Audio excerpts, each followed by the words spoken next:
Baik teman-teman, perkenalkan nama saya Muhammad Rizal dengan NIM 231040900107. Nah, di sini saya akan menyinggung sedikit tentang materi yang telah diberikan oleh guru kita, oleh dosen kita, yaitu tentang pengertian dimensi rapor pendidikan Dasmen. Nah, di sini saya akan menyinggung sedikit tentang apa sih itu dimensi rapor pendidikan Dasmen. Nah, dimensi rapor pendidikan Dasmen atau pendidikan dasar dan menengah adalah aspek-aspek atau komponen yang digunakan untuk mengukur dan mengevaluasi kinerja sekolah dalam menyelenggarakan pendidikan.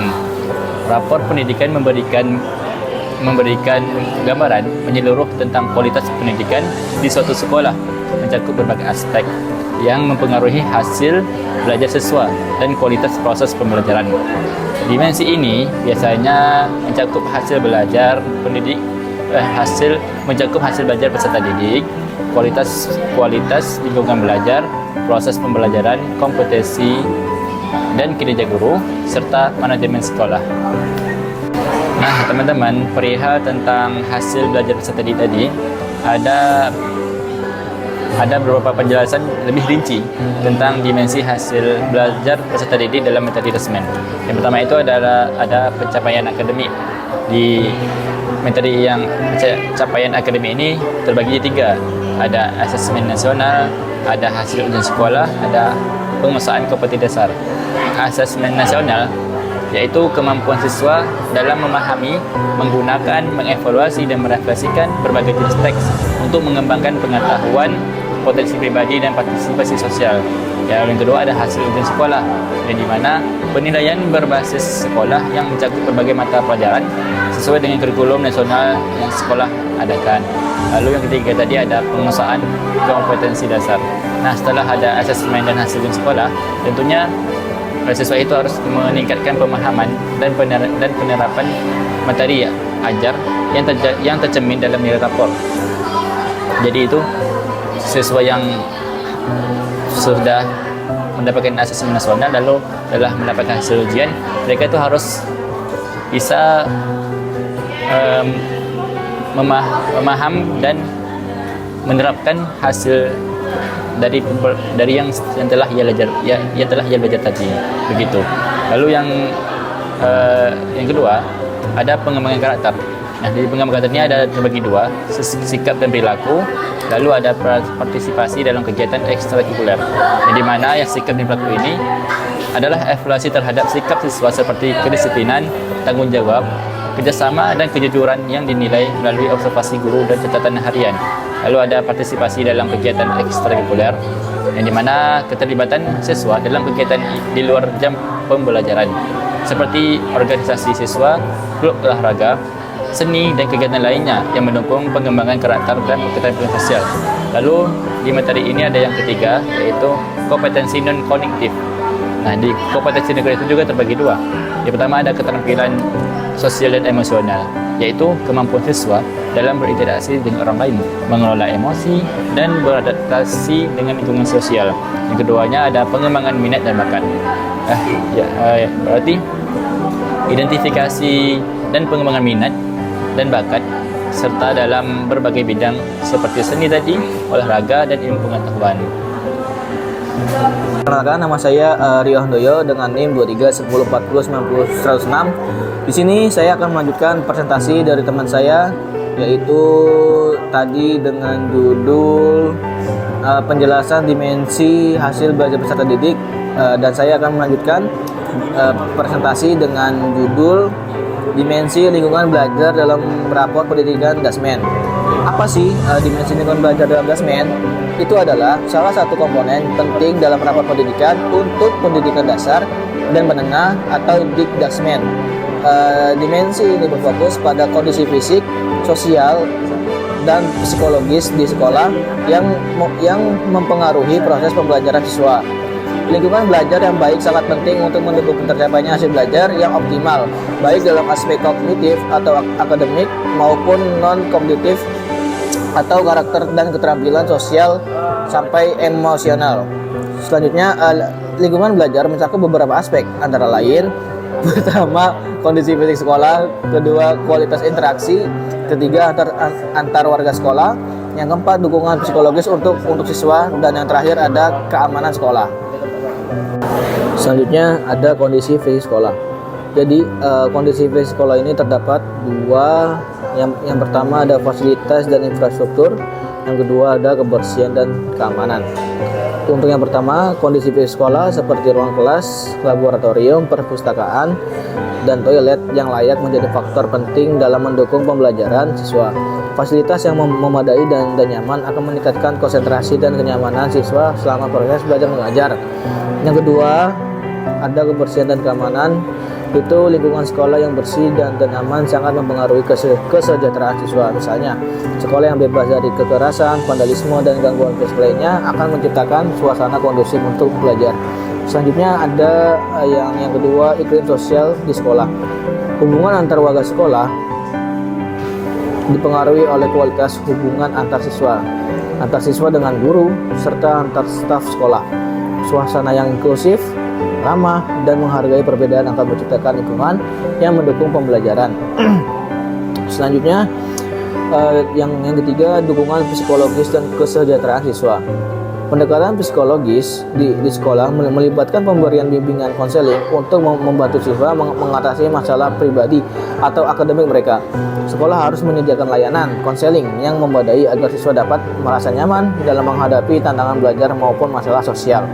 Selanjutnya, yang keempat, ada lingkungan belajar yang inklusif dan aman. Sekolah ramah anak yang aman dan inklusif menjamin bahwa semua siswa tanpa terkecuali mendapat kesempatan yang sama untuk belajar dan berkembang. Hal ini mencakup penerimaan terhadap siswa dari latar belakang yang beragam, termasuk mereka yang memiliki kebutuhan khusus. Selanjutnya, yang kelima, tidak ada, berarti sudah selesai. Dadah.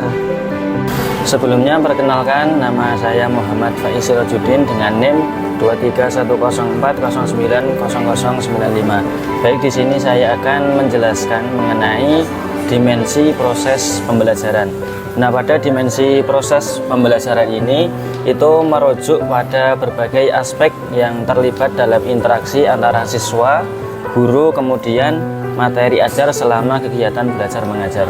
Nah, di dalam proses ini itu mencakup serangkaian kegiatan yang terjadi dalam ruang kelas atau lingkungan belajar lainnya yang bertujuan untuk mencapai hasil pendidikan yang diinginkan.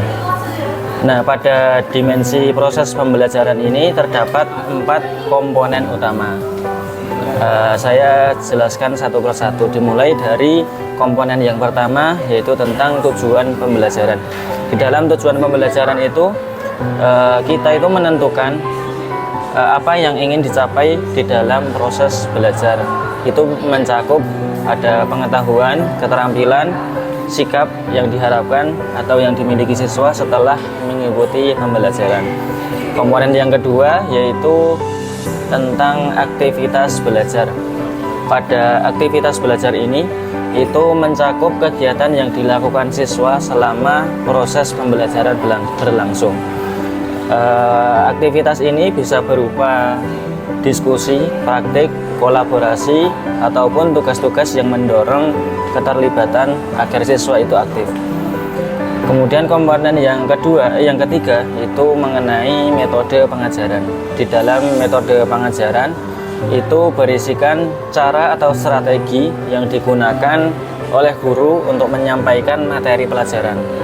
Nah, penyampaian materi itu bisa bervariasi mulai dari ceramah, demonstrasi, hingga pembelajaran berbasis proyek. Terakhir itu ada komponen penilaian dan evaluasi. Di dalam penilaian dan evaluasi ini itu mencakup proses mengumpulkan dan menganalisis informasi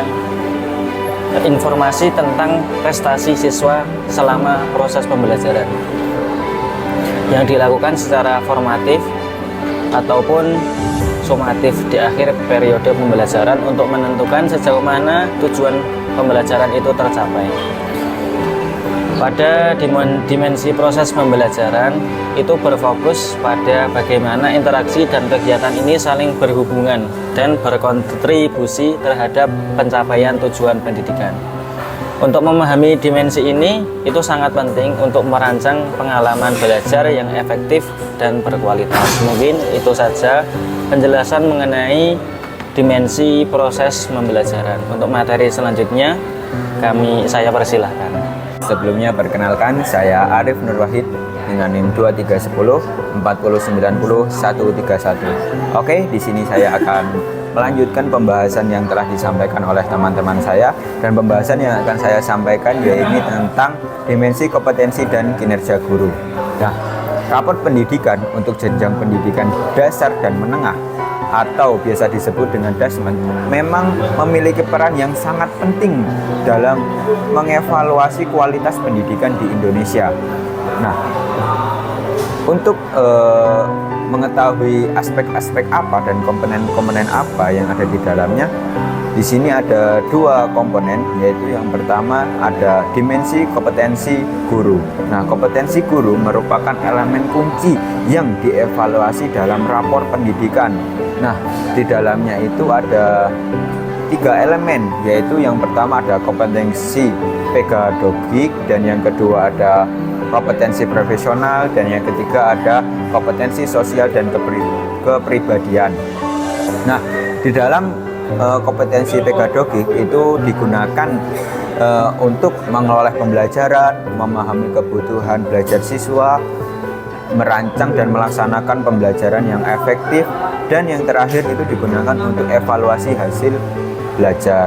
Untuk kompeten yang kedua yaitu kompetensi profesional, itu biasanya digunakan untuk menguasakan materi ajar dan kurikulum, memahami perkembangan ilmu pengetahuan, dan yang terakhir ada analisis hasil uji kompetensi guru atau biasa disingkat dengan UKG. Untuk komponen yang ketiga yaitu ada kompetensi sosial dan kepribadian. Nah, kompetensi ini biasanya digunakan untuk membangun hubungan baik untuk guru kepada siswa maupun ke wali murid dan sesama rekan kerja.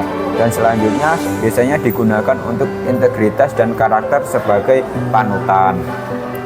Untuk yang kedua itu ada dimensi kinerja guru.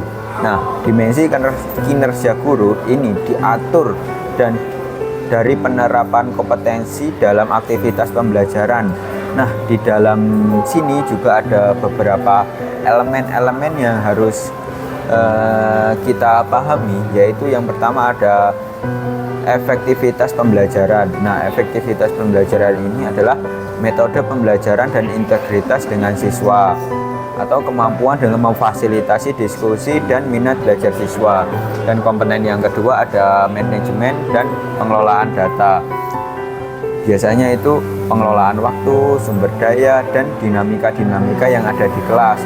Untuk elemen yang ketiga ada penilaian dan umpan balik. Izin mengenalkan, nama saya Habibur Rahman dengan NIM 231040901124. Izin saya menjelaskan ya, ini terkait tentang dimensi manajemen sekolah ya. Ini pengelolaan manajemen ini mengacu pada berbagai aspek yang harus dikelola oleh pihak sekolah untuk mencapai tujuan pendidikan yang efektif dan efisien. Dimensi ini mencakup berbagai area yang saling berkaitan dan perlu dikelola dengan baik agar kegiatan pendidikan dapat berjalan optimal. Ini ada beberapa ya dimensi utama dalam manajemen sekolah. Yang pertama ada manajemen kurikulum. Manajemen kurikulum ini berkaitan dengan perencanaan, pelaksanaan, dan evaluasi program pendidikan.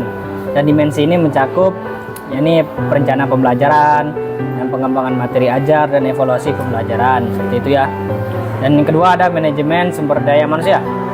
Manajemen ini melibatkan pengelolaan staf, pengajar guru, dan non pengajar juga ya. Untuk termasuk juga rekrutmen, pengembangan profesional, dan kesejahteraan mereka. Unsur penting dalam dimensi manajemen sumber daya manusia ini, yang pertama ada rekrutmen dan seleksi, yang mana memastikan tenaga pendidik dan staf berkualitas sesuai dengan kebutuhan sekolah. Dan juga ada pengembangan profesional, yang pelatihan dan pengembangan kompetensi guru untuk meningkatkan kualitas para pengajar. Dan evaluasi kinerja, monitoring dan menilai kinerja guru dan staf untuk memastikan efektivitas pekerjaan. Yang ketiga ada manajemen siswa.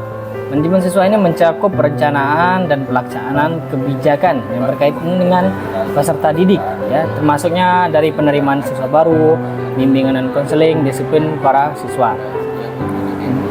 Penerimaan siswa baru ini yakni proses pendaftaran dan seleksi siswa masuk. Dan juga bimbingan konseling menyediakan layanan untuk membantu siswa mengatasi dalam masalah pembelajaran, akademi sosial dan emosionalnya. Disiplin siswa juga menerapkan aturan dan regulasi yang mendukung lingkungan belajar yang tertib, gitu ya. Juga yang keempat ada manajemen sarana dan prasarana.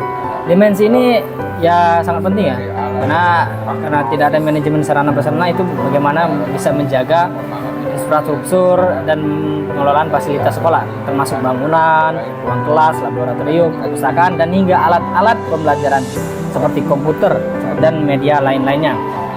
Yang mana ini meliputi perencanaan, pertama perencanaan kebutuhan fasilitas, identifikasi kebutuhan fisik yang mendukung proses belajar mengajar, ya seperti kursi, meja, ya, itulah papan tulis. Itu kalau nggak ada susah juga belajar gimana. Yang kelima ada manajemen keuangan sekolah. Di mana-mana sekolah pasti ada manajemen keuangan. Kalau nggak ada manajemen keuangan pasti rugi, hilang duitnya kemana nggak tahu.